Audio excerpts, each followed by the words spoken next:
کہ جیسے ہی وہ علامات نمودار ہوں کہ اب اس ماں کے شکم میں ایک نسل جنم لینے والی ہے، وہ فوراً سجدہ شکر بجا لائے، اور اس کی کچھ تفصیل پچھلی نشست میں عرض کی جا چکی ہے۔ اب دیکھیے کچھ ترتیب کے ساتھ کچھ اعمال انجام دینا ہے۔ اس سجدہ شکر کے بعد عورت پہلا کام یہ کرے کہ وہ تمام گناہوں سے توبہ کرے۔ توبہ سے اس سلسلے کا آغاز ہونا چاہیے، ان اعمال کا، سچے دل سے توبہ کہ اب ایک نئی نسل جنم لینے والی ہے، اور ایک استغفار کی ایک تسبیح ضرور پڑھے۔ اچھا، اپنے گناہوں سے توبہ کرنی ہے، اپنے آباء و اجداد یا بچے کے ننھیالی اور ددیالی تمام آباء و اجداد، کیونکہ گناہوں کے اثرات نسلوں کے اندر منتقل ہوتے ہیں، تو ان گناہوں کے آثار کو ختم کرنے کے لیے کہ ایسا نہ ہو کہ آباء و اجداد میں سے کچھ گناہ کے آثار اس بچے تک وراثت کے لحاظ سے منتقل ہوتے ہوں، تو کم سے کم ان کا دفیہ کیا جا سکے، ان کو ختم کیا جا سکے۔ دیکھیے چیزیں ایسی ہیں جیسے جسمانی بیماریاں کتنی ہیں کہ بعض اوقات اگر صرف باپ کو بیماری ہے، بچے کے اندر اس کے پہنچنے کے امکانات اتنے فیصد ہوتے ہیں، ماں اور باپ دونوں کو بیماری ہے تو بچے کے اندر اس بیماری کے امکانات بہت زیادہ بڑھ جاتے ہیں۔ مدر اور فادر میں سے کوئی ایک ڈائبٹک ہے تو چانسز ذرا کم ہوتے ہیں بیماری پہنچنے کے، دونوں ڈائبٹک ہیں امکانات زیادہ بڑھ جاتے ہیں۔ تھیلیسیمیا ہے، جینیٹیکلی ٹرانسمیٹڈ جو ڈیزیزز ہیں، اس طرح سے بہت ساری اس طرح کی چیزیں ہیں۔ جب یہ ہمارے ہاں فیملی ہسٹری کی بڑی امپورٹنس ہوتی ہے بعض اوقات، تو اسی طریقے سے گھر کا بھی دیکھیے کوئی فرد اگر کوئی جرم کرتا ہے، جیل چلا جاتا ہے، پورا گھرانہ متاثر ہوتا ہے، جن کا قصور نہیں بھی ہوتا وہ بھی متاثر ہو جاتے ہیں۔ لڑکیوں کی شادیوں کے اندر مشکلات پیش آتی ہیں تو وہ بدنامی ساتھ ساتھ چلتی ہے۔ لہٰذا گناہوں کی معافی اور ان کے اثرات بد جو پہنچتے ہیں ان سے دفیہ کرنا، ان سے اپنے آپ کو بچانا، ان کے اثر کو ختم کرنا بہت ضروری ہے۔ دیکھیے توبہ ایک ایسی ربر ہے جو کہ آثار گناہ کو بھی مٹا کے رکھ دیتی ہے۔ ہر چیز کا ایک اثر ہے، اور توبہ آثار گناہ کو بھی ختم کر کے رکھ دیتی، صرف گناہ کو ختم نہیں کرتی، اس کے آثار کو بھی ختم کرتی۔ اچھا دیکھیے گناہوں کے اثرات کون کون سے ہو سکتے ہیں تاکہ دماغ میں رہے آپ کو کہ بچے تک کون سی چیز منتقل ہو سکتی۔ گناہوں کے اثرات، دیکھیے گناہوں کا پہلا اثر یہ ہے کہ یہ ہمیشہ گناہ اطاعت خدا سے روکتے ہیں۔ تو ماں اگر اس طرح مسلسل گناہ کرتی رہے گی تو یہ بچے کے اندر بھی چیز منتقل ہوگی، اور بچہ بھی اطاعت خدا سے رکتا رہے گا۔ خود گناہ کا اپنا اثر یہ ہے کہ وہ اطاعت خدا سے روکتا ہے، تو اس وجہ سے بھی توبہ کرنا ضروری ہے، مزید گناہوں کی طرف انسان کھنچتا ہے۔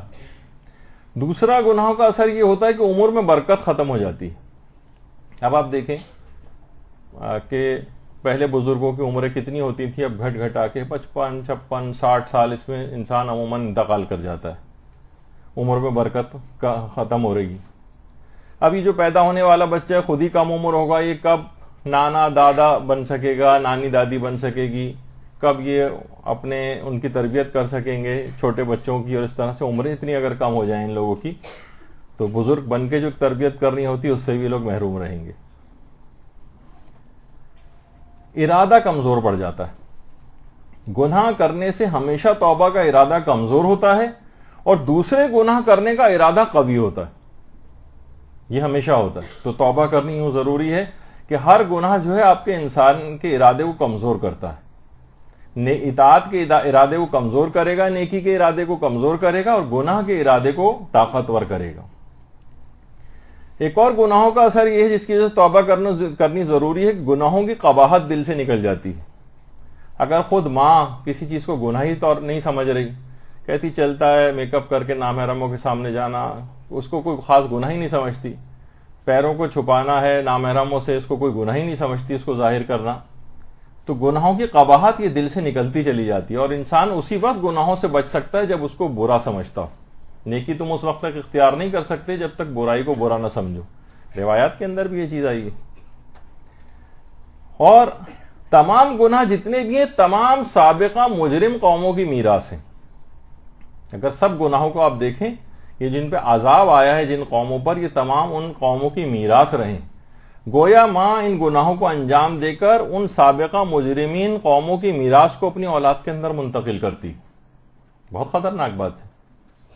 تو یہ گناہوں کی جو عادی ماں ہے، یہ مجرمین کی میراث کو اولاد میں منتقل کرنے والی. اس وجہ سے اس کے لیے توبہ کرنا بہت ضروری. اور دیکھیے ہر گناہ منحوس ہے، ہر گناہ منحوس ہے. ہمارے ہاں سمجھا نہیں جاتا منحوست، الٹی سیدھی چیزوں کو سمجھا جاتا ہے جو کہ اصلاً نحوست سے ان کا کوئی تعلق ہی نہیں. نحوست کا اصل تعلق گناہ سے ہے. دیکھیے جب بھی کبھی قحط سالی ہوتی ہے، بارشیں رک جاتی ہیں، تو جانور گناہگار انسانوں پر لعنت کرتے ہیں کہ ان کے گناہوں کے باعث ہم اس بھوک اور پیاس کی اذیت میں مبتلا ہیں. تو ہر گناہ منحوس ہے، اور یہ نحوست کے ساتھ ہی بچہ پیدا کرنے والی ہے. تو یہ نحوست کے اثرات بچے میں منتقل ہوں گے. اس کے علاوہ گناہوں سے عقل کم ہوتی ہے. بچوں کا مینٹل لیول اور اس لحاظ سے وہ کمپیوٹر اور وہ چلانا آنا، یہ ان کی عقل کی نشاندہی نہیں کر رہے. عقل مند نہیں ہیں لوگ. ہاں کچھ چیزیں چلانی سیکھ لی ہیں، وہ تو اس کا تعلق اتنا عقل سے ہوتا بھی نہیں. تو گناہ کرنے سے ہمیشہ عقل کم ہو جاتی ہے، عقل کم ہوتی. اور بے عقل بچہ یا کم عقل بچہ پیدا کرے وہ اس سے کہیں زیادہ اس سے پہلے سے اس کا انتظام کرنا ہے کہ اس کو توبہ کرنی ہے ان گناہوں سے، تاکہ عقل کم نہ ہونے پائے بچے کی. گناہ کا ایک اثر یہ ہے کہ گناہوں سے عظمت خدا دل سے نکل جاتی ہے. دیکھیے اگر کسی شخص کو معلوم ہے کہ پروردگار مجھے دیکھ رہا ہے، پھر وہ آخر گناہ کیسے کرے گا؟ بہت سی روایات ہیں جس کے اندر یہ مفہوم بیان ہوا ہے کہ مثلا ایک آدمی کے سامنے کبھی بھی ہم ایک دوسرے کے سامنے عام طور پر گناہ نہیں کرتے. بہت سے گناہ ایک دوسرے کے سامنے نہیں ہوتے. تو پروردگار گویا ایک لحاظ سے یہ کہہ رہا ہوتا ہے کہ اے بندے، تیری نگاہ میں میری حیثیت اس مخلوق سے بھی کم ہے. تو اس کے سامنے تو گناہ نہیں کرتا، لیکن میرے سامنے گناہ کرنے سے نہیں شرماتا. خود گناہ کرنا اس بات کی دلیل ہے کہ اس کے دل میں عظمت خدا نہیں. دیکھیے آج کیمرے یہاں پر لگا دیے جائیں، آپ نے دیکھا ہوگا کہ ٹی وی پروگرامز ہوتے ہیں، ٹاک شوز ہوتے ہیں، یا اینکر ہوتا ہے، اسے کھانسی آ جائے، چھینک آ جائے، فوراً معافی مانگتا ہے، لیکن کوئی گناہ کا کام بھی نہیں کیا ہوتا. لیکن کیا ہے کہ اسے کہ سب لوگ مجھے دیکھ رہے ہیں. تو پروردگار عالم سب کو دیکھ رہا ہے، پھر یہ گناہ کیسے کر رہا ہے؟ اس کا مطلب ہے کہ یہ اس کی عظمت پروردگار کی اس سے واقف ہی نہیں. یعنی خود گناہ کرنا اس بات کی دلیل ہے کہ اس کی شخص کے دل میں عظمت خدا نہیں پائی جاتی. تو یہ تمام اثرات گناہوں کے یہ پیدا ہونے والے بچے کے اندر منتقل ہوتے جاتے ہیں. اور دیکھیے اس سے پہلے بھی ایک درس میں نے بیان کیا تھا، آیت اللہ دستغیب کا ایک جملہ ہے کہ تقریر میں مقرر کے اثرات ہوتے ہیں اور تحریر میں محرر کے اثرات ہوتے ہیں. میں اگر برا ہوں تو تمام جو اثرات بد میرے اندر پائے جاتے ہیں وہ میں اپنے سامعین میں منتقل کرتا ہوں. اور اگر کسی میں کوئی اچھائی پائی جاتی ہے، کوئی اچھا مقرر آتا ہے اور آپ اس کو بیٹھ کر سنتی ہیں، تو تمام نیک اوصاف وہ حاضرین میں منتقل کرتا ہے. تحریر آپ بری تحریر پڑھتی ہیں تو گویا وہ جو لکھنے والا ہے وہ اپنے اثرات بد منتقل کرتا ہے، کیونکہ تحریر میں محرر کے اثرات ہوتے ہیں. تو یہ چیزیں ساری کاؤنٹ کرتی ہیں. یعنی لکھی ہوئی چیز بھی اثرات منتقل کرتی ہے، کہی ہوئی چیز بھی اثرات منتقل کرتی ہے، گناہ بھی اثرات منتقل کرتے ہیں. یہ تمام فیکٹس ہیں. تو دیکھیے کتنی ہی روایات میں یہ بات آئی ہے کہ پیغمبر اسلام ختمی مرتبت صلی اللہ علیہ وآلہ وسلم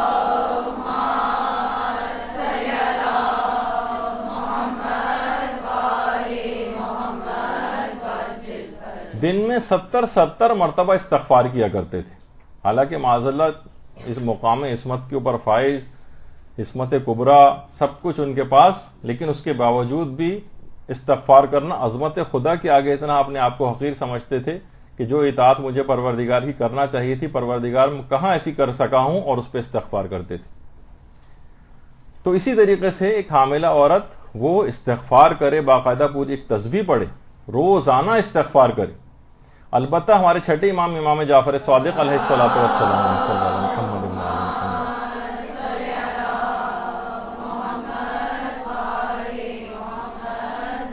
وہ فرماتے ہیں کہ اگر کوئی شخص روزانہ، اور اگر یہ ہر نماز کے بعد ہو جائے تو کیا کہنا، اور بہت سی تاقیبات نماز کی کتابوں میں بھی یہ دعا آپ کو مل جائے گی.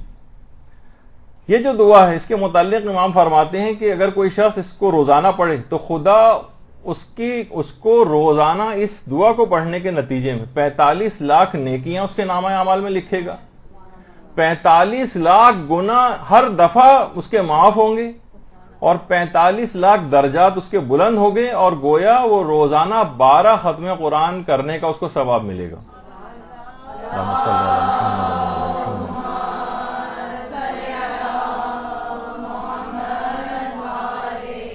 اشہد ان لا الہ الا اللہ وحدہ لا شریک لہ الہا واحدا احدا صمدا لم یتخذ صاحبۃ ولا ولدا. باقاعدہ ثواب الاعمال میں شیخ صدوق نے اس روایت کو لکھا ہے. 45 لاکھ تو نیکیاں ہر دفعہ، 45 لاکھ گناہ ہر دفعہ معاف ہوں گے. توبہ کرنے کے حوالے سے دیکھیں کتنی طویل گناہوں کی ہماری ایک فہرست ہوتی، تو ہر دفعہ تو یہ حاملہ اگر اس کو پڑھتی رہے تو اس کے گناہ مسلسل اس دعا کو پڑھنے کے نتیجے میں معاف ہوتے رہیں گے، درجات بلند ہوتے جائیں گے، اور 12 ختم قرآن کا ثواب اس کو ہر دفعہ پڑھنے پر ملے گا. ہر نماز کے بعد اس کا اگر ورد کیا جائے تو توبہ کے لحاظ سے بھی بہت مفید ہے. اچھا، دوسری ایک اور چیز وہ بھی ہمارے چھٹے امام جعفر صادق علیہ الصلوۃ والسلام نے بتائی ہے.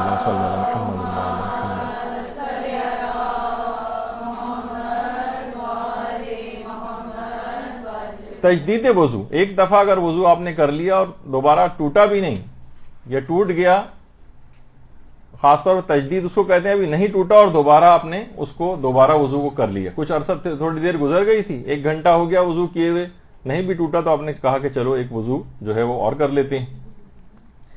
تو روایات میں کہ بغیر استغفار کے بھی پروردگار گناہوں کو معاف کرتا رہتا ہے جو تجدید وضو کرتا ہے.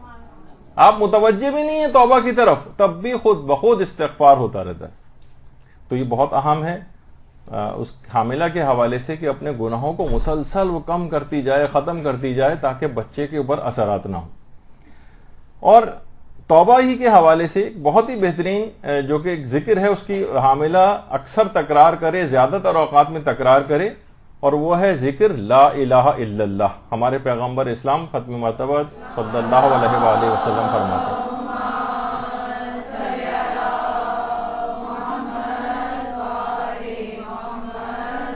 فرماتے ہیں، کہ یہ ذکر لا الہ الا اللہ ہر حال میں گناہوں کو تباہ و برباد کر کے رکھ دیتا ہے. اور فرماتے ہیں کہ یہ ذکر تو نہ صرف زندگی میں بلکہ موت کے وقت، بلکہ دوبارہ اٹھائے جانے تک انسان کا مونس و مددگار ہے. یہ ہر وقت اس کا ذکر کرتے رہنا چاہیے، اتنا بہترین ذکر ہے. اور روایات کے اندر یہ بھی چیز آئی ہے کہ جب بھی انسان ذکر کرتا ہے لا الہ الا اللہ، تو جتنے بھی اس کے گناہ ہوتے ہیں ان کی تعداد کے برابر نیکیاں اس کے نامہ اعمال میں اضافہ ہوتی رہتی ہیں. اور یہی وجہ ہے کہ علامہ سید محمد حسین طباطبائی ان کے متعلق ملتا ہے کہ ہر وقت ان کے ہونٹ ذکر خدا میں مشغول رہتے تھے، اور ان کے اندر خصوصیت کے ساتھ ایک ذکر اور ہوتا تھا جس کو کہتے تھے، فرماتے تھے، علماء نے بھی اس کو لکھا ہے کہ وہ ذکر لا الہ الا اللہ کی بہت ہی زیادہ کثرت سے اس کا ورد کرتے تھے. اور علماء یہ بھی فرماتے ہیں کہ یہ واحد ذکر ایسا ہے کہ آپ نہیں چاہیں کہ لوگوں کو آپ کا ذکر اور اذکار کرنا پتہ چلے. یہ واحد ذکر ایسا ہے جس میں ہونٹوں کی اور زبان کی حرکت بھی ضروری نہیں ہے، آپ تجربہ کر کے دیکھ سکتی ہیں، بغیر حرکت کے بھی پڑھا جا سکتا ہے. تو یہ بہت ہی اہم چیز ہے. اور یہ تو صرف یہ کہ ان اذکار اور دعاؤں کے نتیجے میں اپنے آپ کو، اپنے گناہوں کو معاف کروائے وہ، اور جو قابل اصلاح چیزیں ہیں ان کی اصلاح بھی کرے. مثلا ظاہر ہے کہ خالی فقط یہ زبانی اس قسم کی توبہ بہت سے گناہوں میں کافی نہیں ہے. بہت ساری نمازیں قضا ہیں اس کی، وہ اپنی کچھ نہ کچھ قضا نمازیں بھی اتارنے کی کوشش کرے. بہت سے گناہ ایسے ہیں جو فقط صرف زبانی معافی نہیں ملتی ہے ان کی استغفار کرنے سے، عملی طور پر ان کی قضا بھی انجام دینا ہوتی ہے، تو اس کی طرف بھی متوجہ رہے. امانتیں اگر کسی کے رکھی ہیں تو وہ واپس کرے، قرضے اگر کسی کے لیے لیے ہوئے ہیں تو وہ واپس کرے. ان سابقہ گناہوں سے پاک صاف ہو کر ایک پاکیزہ زمین میں بچے کی تربیت کا آغاز کرنا ہے. اس وجہ سے کہا کہ شکر خود پروردگار کے بعد اس کو چاہیے کہ وہ استغفار کی ایک تسبیح پڑھے، کچھ خصوصیت کے ساتھ کچھ استغفار ان کو ورد میں رکھے، اور جو قابل اصلاح چیزیں ہیں جو ان میں عمل کرنا پڑتا ہے تب ان کی معافی ملتی ہے، قضا چیزوں کی ادائیگی ان کا اقدام کرنا شروع کرے. برحمتك يا أرحم الراحمين وصلى الله على محمد وآله